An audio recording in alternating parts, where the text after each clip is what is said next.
Gathered friends, listen again to our legend of the Grumble science. Today we're going to be looking at something which is completely pointless, but very, very fun. And I'm not sure if anybody's made it before. I know Cubfan on Hermitcraft had one of these in his base. I don't think he was able to change the pitch, or change the instrument of it, but it's a free-tone piano by Grumble Bricks, and it's better in Java because it's got more notes. I don't know if that works, if that still makes sense in 1.14, or whether they've added more notes, but I've not tested it really, to be honest. But this works better in Java. And the basic principle. Okay, you see that?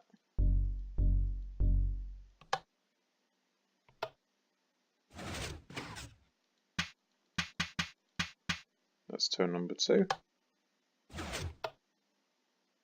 And that's tone number 3, and that works across the whole piano.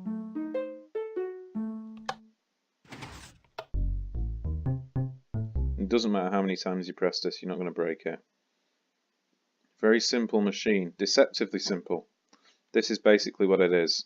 You get an observer that reads an output from a daylight sensor, and as you know, you can press a daylight sensor to change its mode between night and day mode without any sound effect, which is perfect.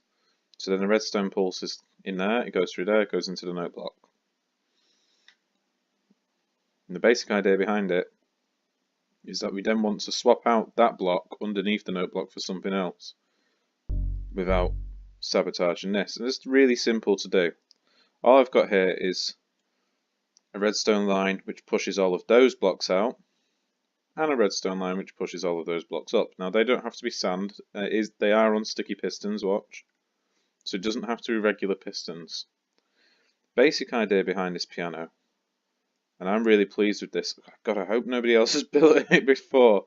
But the basic idea is, I saw a randomizer tutorial by Mumbo Jumbo, where he used basically these items which aren't stackable produce quite a high signal strength, which is actually, it goes, if you have a comparator output, I'll show you, if it just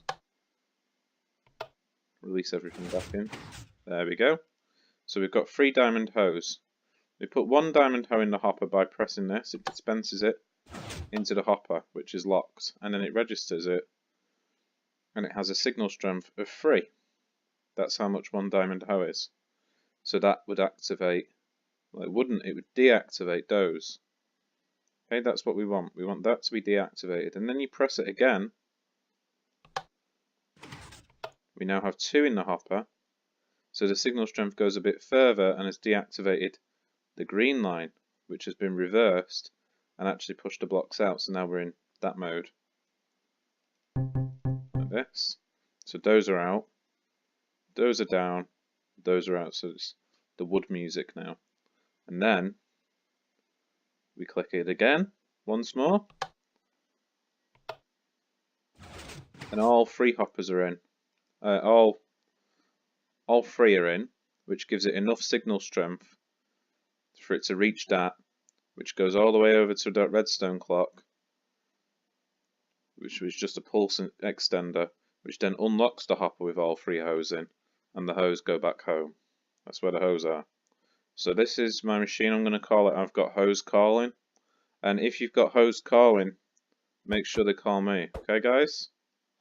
If you've got hoes calling, very important piece of advice there. So basic, let's run over it again. Press it, there's 1 hoe in the hopper which deactivates the sand. So the basic first version of it, the first tone is with the sand. Then you retract the sand with this bit here. You press it again, the sand stays retracted, but now because the sand's retracted, it can push these out without moving the sand. That's the very important part, is it needs to be in that order. So it needs to, the first one needs to retract the bottom pistons, then the second one needs to push those pistons out, and the third one then needs to shut everything else off. And how to do that is very simple. Press it again, and you see it's turned them back from that way to that way. So it unpowers the redstone. And then that retracts and that pushes back up because that's its default state. So you've got 3 tones you've got sand, nothing, because it's retracted the sand, which sounds like this, and then wood. And when the wood's out, it's here, you press it again, so if there's another hoe in it, it will power that and allow the hopper to empty out all of its hoes, and they'll go back to their home with the rest of the hoes in the dispenser, well, in the dropper. So there's one more here, and if we push it over the edge, if I just take this out, imagine we've pressed the button, it goes in there, turns the clock on, and now we're not going to behave, are we? Because I broke it, because I didn't press the button, did I? Because I'm silly man. Oh wait, no it is, it's fine, I'm just an idiot. It's okay guys. I'm going to show you it one more time, because I don't really know how to do tutorials, to be honest. It's pretty basic. Like, if you just look at it, you just build that, so you can pause here, build that circuit, build this thing, so that's all that is a torch, dust, dropper, hopper facing into the hopper, and that's locked. Press that, there's the little signal strength, and that retracts the sand, so that's just a torch that gets deactivated there, very simple, just pistons, and they're underneath the note blocks. And you press again, it deactivates that bit, which then reactivates those, pushes those out, and then once more, it'll default back to its... how...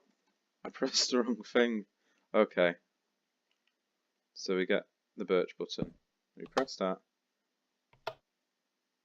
and it retracts and pushes that out. Very simple machine. Very simple.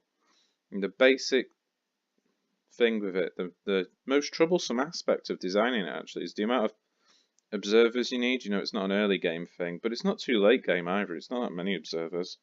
Just get to the nether, just get a few bits. But these need to be staggered like this, because otherwise the piston setup won't work. The pistons won't mesh properly. And I forgot why it didn't work actually, but I know it doesn't work. Oh, it's because of the note blocks, I think.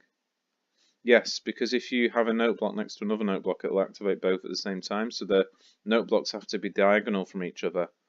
So you can just activate this one with this daylight sensor, and this one with this daylight sensor. Very simple.